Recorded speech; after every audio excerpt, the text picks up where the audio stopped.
Nama Raffi Ahmad memang selalu jadi sorotan publik. Selama ini, Raffi Ahmad tak luput dari citranya yang sempat jadi playboy. Raffi Ahmad dikenal bergonta-ganti pasangan sebelum menikah dengan istrinya, Nagita Slavina. Tak banyak yang tahu Raffi Ahmad ternyata sempat mendekati BCL di masa lalu. BCL menceritakan pengalamannya saat didekati Raffi Ahmad.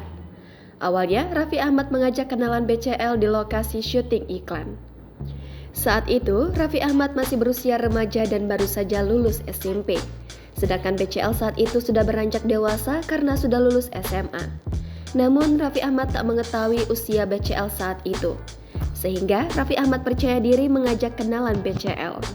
Saat itu, BCL menjawab bahwa dirinya baru saja lulus sekolah, namun tak menyebutkan jenjang pendidikannya.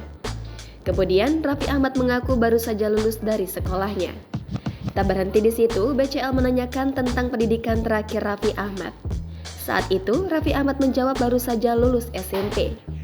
BCL sontak mengatakan dirinya baru saja lulus SMA, sehingga Raffi Ahmad dinilai masih terlalu muda untuk mendekati BCL yang baru saja lulus SMA.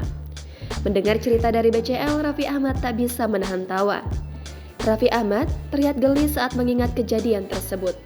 BCL pun menyebut Raffi Ahmad masih terlalu muda saat disandingkan dengan dirinya. BCL juga mengungkapkan reaksi Raffi Ahmad saat pertama kali bertemu dengannya.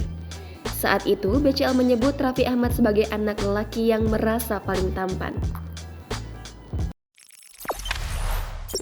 Jangan lupa subscribe, share, komen, dan like ya!